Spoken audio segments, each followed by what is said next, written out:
छात्र, आज का वीडियो आप सभी बच्चों के लिए काफ़ी खास होने वाले हैं। मेरे प्यारे छात्र, फिजिक्स का चैप्टर नंबर 8 का हम प्रश्न बताने वाले हैं। किरण प्रकाशिकी एवं प्रकाशिकी यंत्र, ये बहुत ही ज़्यादा खास प्रश्न लेके आए हैं आप सभी बच्चों के लिए, जो कि question bank and model paper से लिया गया चुनिंदे प्रश्न है और आप सभी बच्चों के लिए बहुत ही ज़्यादा इंटरेस्टिंग प्रश्न है। और ये पूरे प्रश्न है 45, जो सभी बच्चों के लिए बहुत ही ज़्यादा खास होने वाले। तो जो भी छात्र साइंस का एग्ज़ाम 2025 में एग्ज़ाम देने वाले हैं, उनके लिए बहुत ही ज़्यादा खास प्रश्न लेके आए हैं।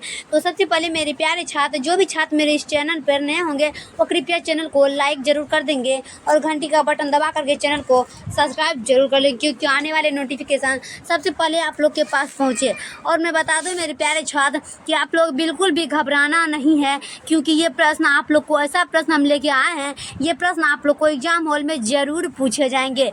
तो सबसे पहले मेरे प्यारे छात्र, हम बिना टाइम घुमाए अपने इस क्लास को हम स्टार्ट करेंगे। फिजिक्स का चैप्टर नंबर 8 क्या है कि किरण प्रकाशिकी एवं प्रकाशिकी यंत्र बहुत ही ज़्यादा खास है कि प्रकाश तंतु संचार किस घटना पर आधारित है।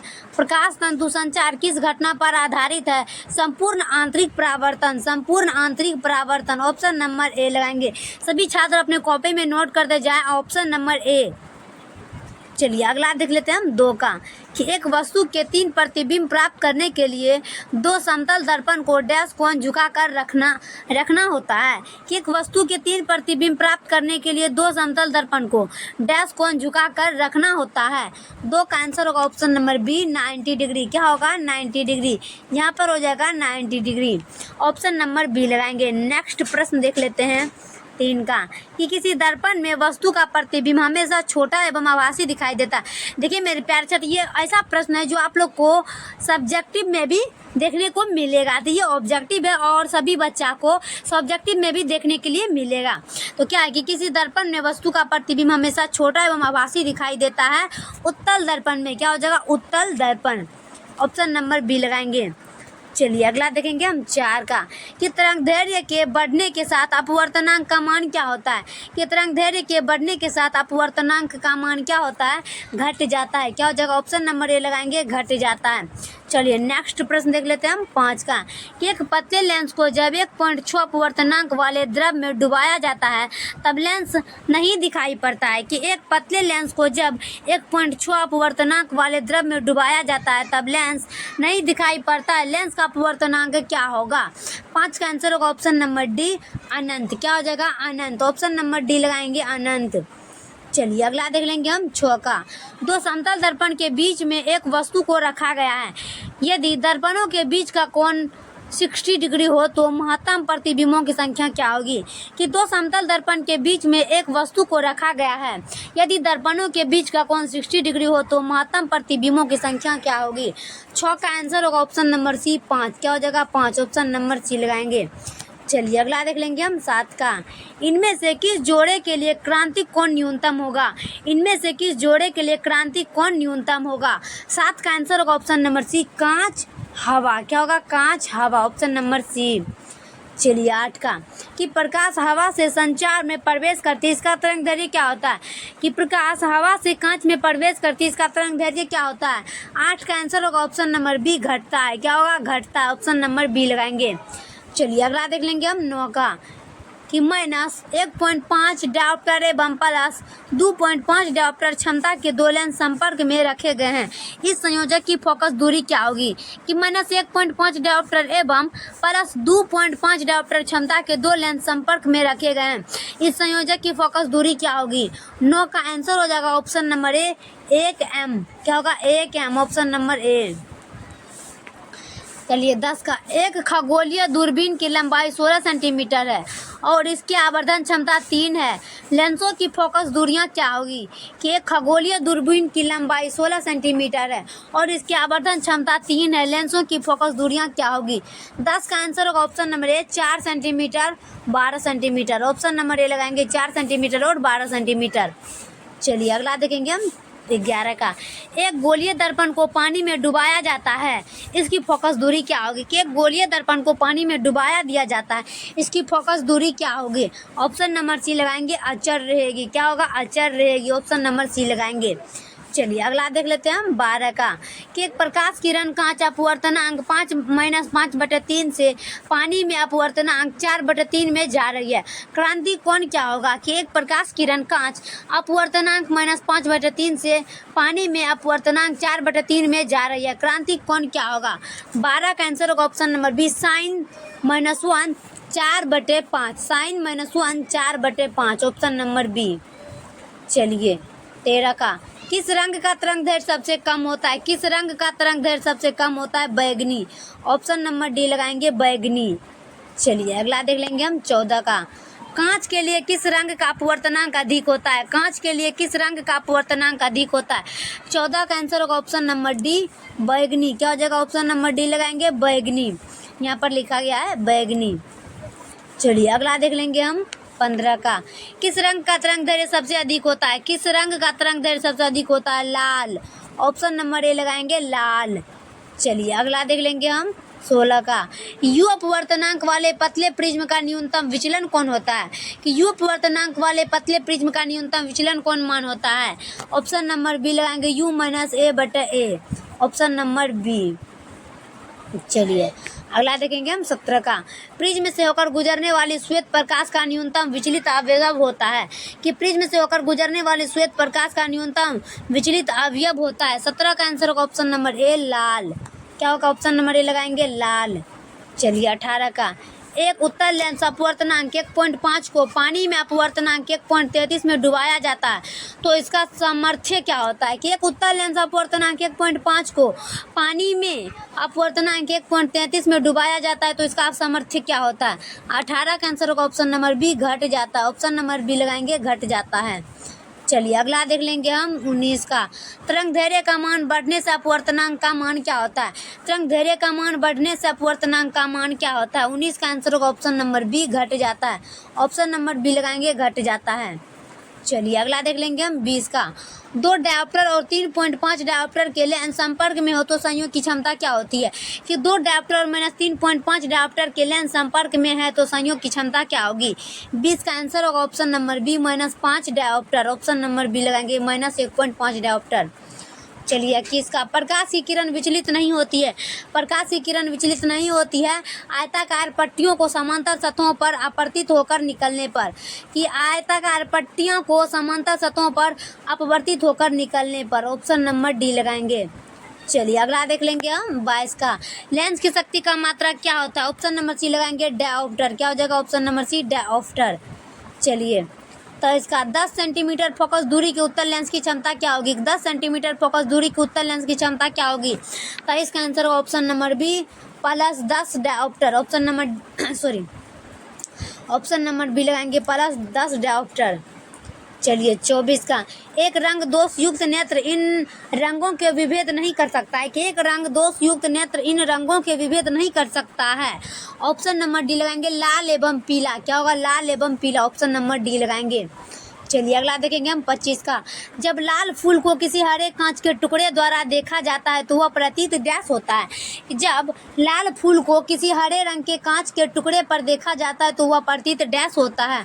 25 का आंसर होगा ऑप्शन नंबर डी, काला। क्या हो जाएगा? काला। ऑप्शन नंबर डी लगाएंगे। चलिए अगला देख लेंगे हम 26 का यदि किसी वस्तु तथा उत्तल लेंस से बने उसके प्रतिबिंब के बीच की दूरी 4f हो तो प्रतिबिंब आवर्धन होता है। कि यदि किसी वस्तु तथा उत्तल लेंस से बने उसके प्रतिबिंब के बीच की दूरी 4f हो तो प्रतिबिंब का आवर्धन डैश होता है। 26 का आंसर होगा ऑप्शन नंबर बी, 1 के बराबर। ऑप्शन नंबर बी लगाएंगे, 1 के बराबर। चलिए 27 का एक द्वितल लेंस आभासी प्रतिबिंब बना सकता है यदि वस्तु स्थिर हो। एक द्वितल लेंस आभासी प्रतिबिंब बना सकता है यदि वस्तु स्थिर हो तो लेंस और उसके फोकस के बीच होगा। लेंस और उसके फोकस के बीच होगा। ऑप्शन नंबर ए लगाएंगे। चलिए 28 का ये समांतर किरणों का एक पुंज किसी समतुल्य पतले लेंस के समतल सतह पर गिरता है और f सेंटीमीटर की फोकस दूरी होती है। यदि लेंस को उलट दिया जाए तो फोकस दूरी क्या होती है? समांतर किरणों का एक पुंज किसी समतुल्य पतले लेंस के समतल सतह पर गिरता है और f सेंटीमीटर की फोकस दूरी होती है। यदि लेंस को उलट दिया जाए तो फोकस दूरी क्या होगी? 28 का आंसर ऑप्शन नंबर सी वही रह जाएगी, वही रह जाएगी। ऑप्शन नंबर सी लगाएंगे। चलिए 29 का कि जब f फोकस दूरी वाले उत्तल लेंस को पानी में डुबाया जाता है तो लेंस की फोकस दूरी क्या होगी? जब f फोकस दूरी वाले उत्तल लेंस को पानी में डुबाया जाता है तो लेंस की फोकस दूरी क्या होगी? ऑप्शन नंबर डी लगाएंगे, 4f के बराबर होता है। ऑप्शन नंबर डी 4f के बराबर होता है। चलिए 30 का एक लेंस u बराबर 1.5 की फोकस दूरी हवा में 20 सेंटीमीटर है। उस लेंस की फोकस दूरी 1.5 अपवर्तनांक वाले माध्यम में है। कि एक लेंस u बराबर 1.5 की फोकस दूरी हवा में 20 सेंटीमीटर है। उस लेंस की फोकस दूरी 1.5 अपवर्तनांक वाले माध्यम में है। 30 का आंसर होगा ऑप्शन नंबर डी अनंत होगी। क्या होगा? अनंत होगी। Option number D. चलिए 31 का कांच के अवतल लेंस को जब पानी में डुबाया जाता है तब यह क्या हो जाता है? कि कांच के अवतल लेंस को जब पानी में डुबाया जाता है तब यह क्या होता है? 31 का आंसर होगा ऑप्शन नंबर सी कम अपसारी। ऑप्शन नंबर सी लगाएंगे, कम अपसारी। चलिए 32 का यदि किसी लेंस की फोकस दूरी मीटर हो तो इसकी क्षमता का मान क्या होता है? यदि किसी लेंस की फोकस दूरी मीटर हो तो इसकी क्षमता का मान क्या होता है? ऑप्शन नंबर बी लगाएंगे, 1/f dioptre. 1/f dioptre. Option number B लगाएंगे। चलिए 33 का यदि किसी लेंस की फोकस दूरी 20 सेंटीमीटर हो तो क्षमता क्या होगा? 5 सेंटीमीटर। क्या होगा? 5 डायोप्टर। क्या होगा? यदि किसी लेंस की फोकस दूरी 20 सेंटीमीटर हो तो इसकी क्षमता क्या होगी? 5 डायोप्टर। ऑप्शन नंबर ए लगाएंगे, 4 पंचे 20। 34 का यदि लेंस की क्षमता +1d हो तो उसकी फोकस दूरी क्या होगी?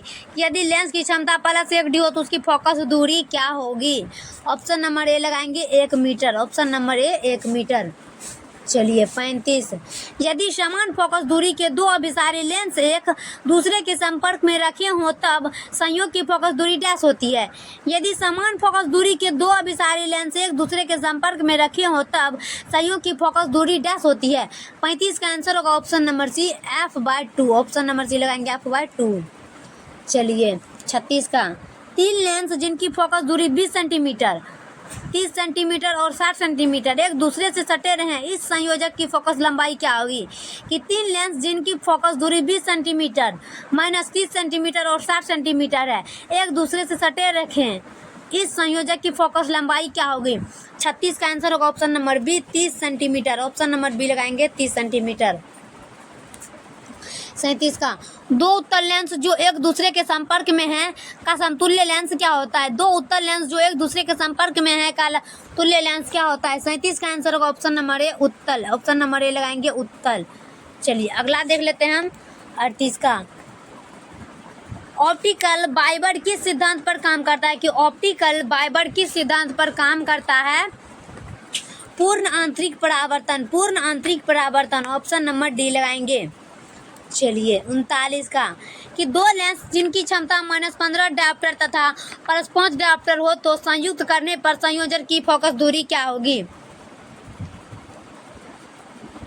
दो लेंस जिनकी क्षमता -15 डायोप्टर तथा 5 डायोप्टर हो है को संयुक्त करने पर संयोजन की फोकस दूरी क्या होगी?